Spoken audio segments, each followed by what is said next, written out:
Alright, so what's up everyone? Pain Freak the Freak Chef here. Fuck yeah. I'm excited about. So, this is a new recipe I'm very excited to do for you guys. And this is like a test kitchen run. So, got some neighbors coming over to check it out. And hopefully this works. So, the concept today is pork pinwheels. A nice big giant pork loin. We're going to slice it up into like a spiral thing, lay it out. We're going to stuff it with some goodness, bake it in the oven, finish it off with a cool sauce in the end. So, here we go. It starts off, we're going to use some kitchen power tools today. Hell yeah. So we're going to need our blender. And I already cut up, you want about a half a pound of bacon to go into the blender. So we're going to get that right in here. I'm doing this on the butcher paper from the bacon because it's just going to work a lot better that way.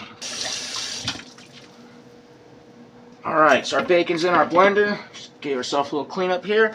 And we're going to put a lid on this and get it over here because we're going to be making like this paste stuffing for the thing. And it starts with the bacon. Get it back. Alright, so we got our bacon pretty mushed up in there. It's like a nice little paste is what it's kind of supposed to be. So now we're going to go over to our pan. We're going to get this over some heat, over medium-high heat. We're going to let that heat up. We're going to drop some oil in there. And then we have some 5 garlic cloves. Actually 6 because they're a little small. The zest of a lemon, and we're going to add that to the pan here with a little bit of olive oil. Alright, so our oil's good and hot. We're going to go ahead and drop in our garlic cloves now. And again, this is 6 small garlic cloves chopped. I already zested a lemon, so we're going to put the lemon zest only in there for now.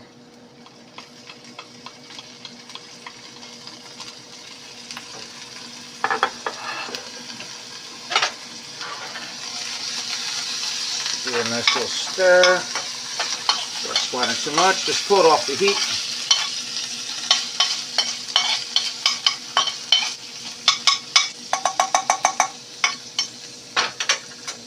And we just need to saute this for about 2 minutes. There we go. Just keep an eye on it because you don't want it to burn. So now that we got that kind of pretty much where we want it, a little strainer. You can do this over a bowl. I'm just using this glass measuring cup. Of course glass because this is going to be hot coming out. And we want to save this liquid for later because we're going to use that to build off of when we do a final sauce for this. So since it's such a small amount, I'm using a little tea strainer instead of the big strainer or sieve that I have. I'm just going to go ahead and pour all this through there. It smells amazing. I'm going to turn that back to the heat. Now that all this is drained out, there's not a lot of liquid, but we're going to build something off of that later. This is going to get added to the blender now. And we're also going to throw in, I'm going to pull this off of the heat just for a little second here. We're going to come back to that with the onion, but since we're over here, I can get this out of the way because the next thing we want to add to that is the rest of some of our stuff. So we have 1 tablespoon of crushed red pepper flakes. We're going to need 2 sprigs of fresh thyme. I'm actually going to bypass the stem. I just want the leafy part. So we're just going to peel that off. If you've ever used like some thyme or ever ran your hands down some thyme, you're doing the same thing with the rosemary. And some of the thicker stems you just break right where the leaves join and they come right off. Alright, this is going back over to the blender. Be right back, guys.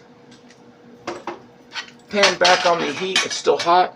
We're going to go ahead, let it heat up just a little bit more to make sure it's really good and hot. And then we're going to add our olive oil into this. Take it back up to temperature just a little bit, because you still have a little bit of the oil in the pan that's settled in there. So this is about half of a large onion, white onion preferred. So that's half of a onion sliced right there. We want to go just until they're kind of getting translucent. Alright, so that's all done. Those are nice and translucent, and we're going to move on to our pork loin now, the star of the show. So, I have very limited counter space here unless I want to set up some tables, but I'm getting ready for some people to come over. So, I was trying to get a lot of the prepped ingredients done, blender stuff done, and now want to show you a little technique here because we need to open this pork loin up in like a spiral to make it pinwheels in a second. So to do that, first of all, when you go to your butcher, when you get a pork loin, make sure you get one that's the most even. A lot of pork loins will taper down at certain ends because it's cut from towards the end. I like to try to find a nice middle cut, and you're going to start with your knife. Now there's a big fat cap on here that I'm going to start there. I want to go about a 1/2 inch in. And you're going to do this as evenly as possible with a really long knife, the longest one you have, so that you keep it very consistent, and that'll keep you from having to pound it thin or evenly later. So we're just going to slice into there. We don't want to go all the way to the end though. Right this way. Just kind of holding it back, trying to match up exactly what you just did. Go.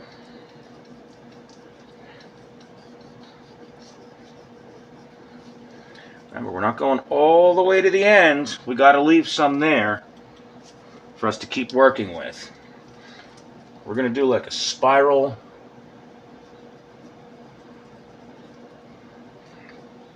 On this. We're going to start working our way down. Be very careful. You don't want to cut through it. You want one big flat piece of meat. We're opening this up close to the bottom. Start working your way in now. So your knife is just going to follow the natural shape of the loin. Just like that. And we want to keep it about a 1/2 inch.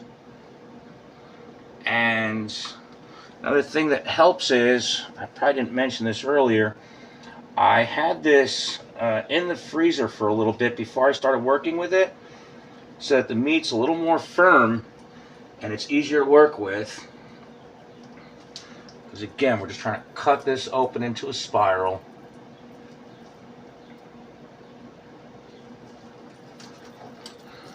And if you ever filleted a fish before, it's kind of like that. Just go nice and slow, don't rush it, take your time with it.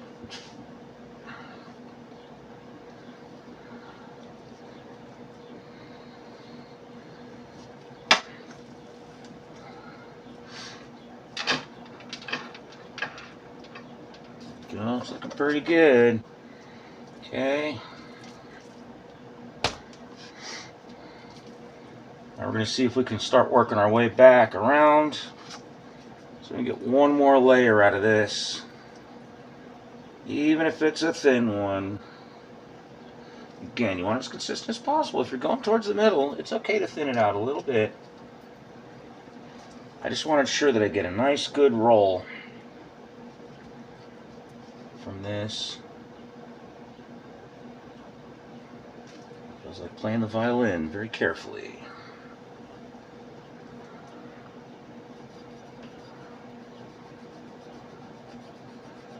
There we go. Alright.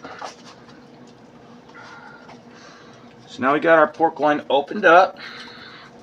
Let's make sure that we keep all of our areas fairly consistent here. And that's not bad, even with that one bit of the fat cap on there. I'm going to keep that there because it's going to contribute to a lot of great flavor. Okay. Let me just open it up just like that.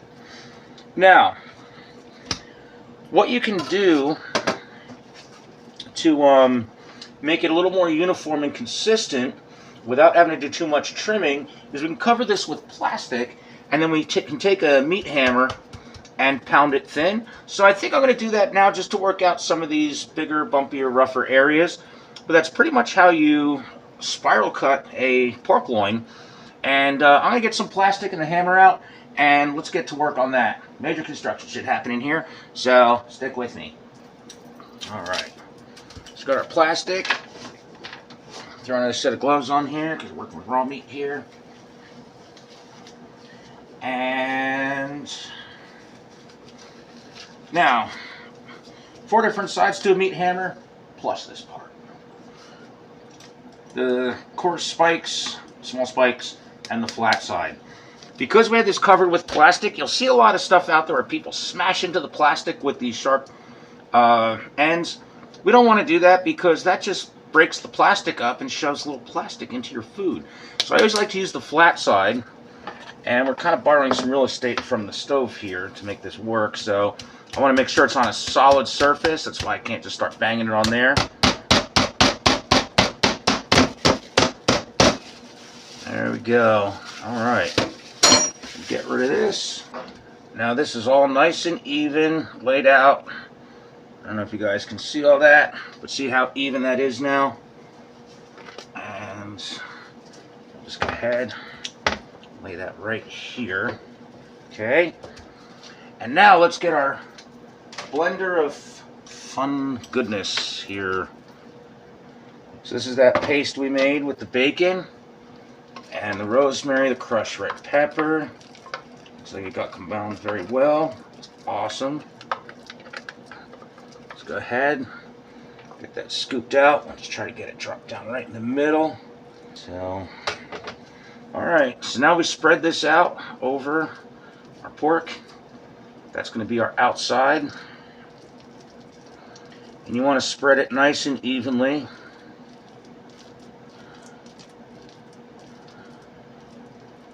And on the outside end, this is where the big fat side is, that little fat end. That's going to be the outside. I like to keep it away from the edges there so that we have a little overlap. Make a little boundary there, and then we'll go ahead and spread that. But on the end edges, when we roll it, we want to make sure everybody gets a lot of the flavor from this. And all that's laid out nice. Actually get this out of the way. And our onions. So these sauteed onions are going to get laid out right on top too. Nice little spread. Alright, I'm going to move that to the side for now. We got a lot of cleanup to do, but that's okay. This is going to be great, I hope.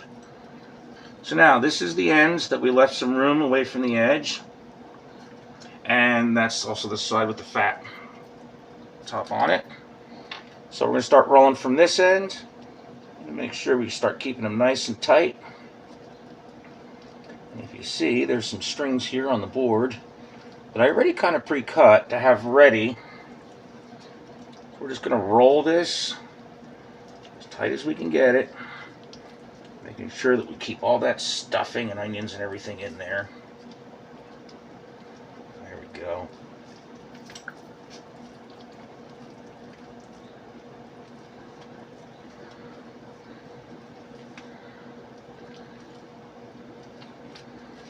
Squish that stuffing in there. Don't want to squish too hard because you don't want to lose a lot of the stuffing in there. So, but I mean, you want it to be as tight as you can get it without losing everything inside. All right, I cut 3 of these little strings here. This is just butcher twine. You can do it with skewers if you want. So the first one I typically do is towards the end. That's pretty tight. Again, not too tight.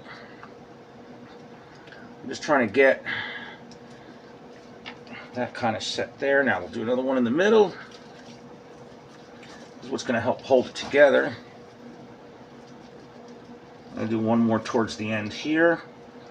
And the longer and larger your pork loin is, the more ties you may need on it. But for now, this is a perfect size where we only need 3. There we go. The ones on the end are always a little tighter than the middle. That's going to help keep some of that stuffing in there as the pork settles. Just shove whatever's falling out back into it, and I'm okay letting a big onion go. Okay, there we go. And there we have it. Now, this is going to go on an oven rack over a sheet pan. I have it lined with foil just to make cleanup a lot easier later. Okay, and this is going to go into an oven at 400 degrees. Now, if you want to do this ahead of time, you can make this a day in advance. Wrap it with plastic once it's all tied and ready like it is now. Put it in the refrigerator container for up to 24 hours. And I think you could probably do it even longer. But this way, if you have like You want to do it really quick the next day. So that's going to go 400 degrees for about 45 minutes. We're going to check back in with it, and we're not going to set the thermometer yet to get an internal temperature. We want this to kind of settle because it's going to shrink down a little bit, and I want to make sure we get the probe into where the meat is as close to the middle as possible, and not in the stuffing, because you want to measure the doneness of the pork, not necessarily the stuffing. The stuffing is going to be hotter than the actual pork itself, so keep that in mind when doing this. So we're going to get this in the oven, and we'll come back when it's almost done, and the last step and service coming up soon. Alright guys, so it's been in the oven, and it is pretty much done. So the next step is, this is what I call, for if you watch the one video about the one sear, this is what's called the reverse sear, where you bake it in the oven first, and then you do a sear at the end. That's called a reverse sear, so our pan has to get up nice and hot. And we got to get a little bit of our olive oil in there. We're done with this glove. We don't want to look like Michael Jackson the whole fucking video. Fuck my shit. Oil right in the pan. And that should be the last of the oil that we actually need for this. And this looks amazing. Now, what I didn't show you in the last part is before I put it in the oven, I actually scored it on the fat side, just so it doesn't start shrinking up too much. And I just do like a little diamond score, if you can see that on the little pattern here that you see on top. And it's okay to sear it in the pan with the string on. We're going to clip all that string off. And it's just going to be a very fast sear before we actually put some of the other ingredients in the pan. And remember that juice that we reserved from the first step. We got that ready to go. I'm using the same little thing here to be able to strain the lemon out to keep the seeds from going in the pan. Alright, so that's when we know the oil's nice and hot. Now you take your pork loin. Remember I had those longer strings? Like a sparrow, you just grasp it by the husks like it's a coconut, drop it right into the fucking pan. And now we just need a plate to get it ready to put on. Use our magic tongs so they flip everything all over the place. A nice turn like that so it doesn't stick to the bottom of the pan. We're just giving it a nice hot sear. If you have to, crank your heat up to medium-high.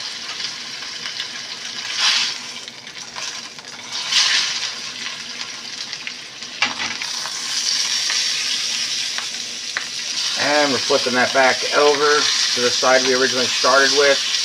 And that looks amazing. Look at the beautiful sear we have.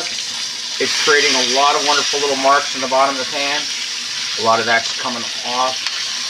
And those little bits right there in the bottom of the pan are going to contribute to some of the sauce we're going to make with the lemon and the parsley. And some of that reserved pan juice we have from the first step when we first started putting stuff in the pan. So this is going to be kind of like fucking delicious. Alright, here we go. Look at that. Look at that beautiful sear. And look at what it left us in the pan. This is going to be absolutely amazing. We're going to keep that pan hot. And here we go. We got some of that reserved juice from the first step, from that garlic and everything. We're going to drop it right in there.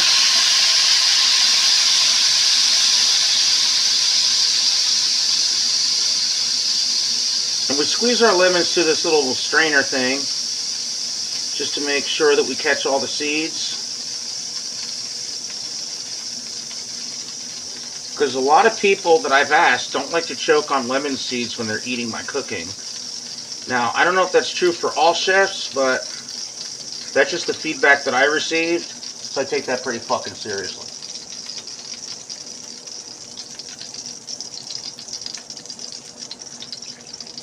So that's our lemon and all that right in there. And then our parsley. Bigger mess in the sink. Take this with our sticky lemon fingers, mix that up. And you only need to let that go a little bit. What's going to happen is that lemon's going to help deglaze the pan and get all those crispy bits and all the flavor we had in there from earlier out. And that's going to contribute a lot to the flavor of the pork. Or at least in theory it fucking should, because this is a brand new recipe and I'm trying this for the first time, so we're going to see. I believe it's going to contribute to the flavor of the pork, but we're going to find out. So once it's there, nice light simmer, heat off, and that is ready to pour over our pork, which is right here. And we're going to go ahead and give this a little slice and see if it came out all nice. Let's cut into this and see what it looks like. I'm going to start with this small end over here. Get rid of that little string.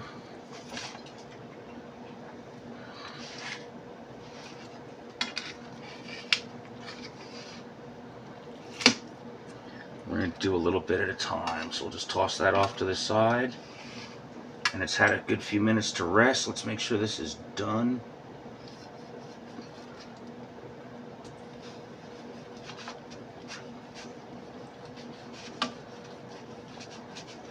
Oh my God, look at that.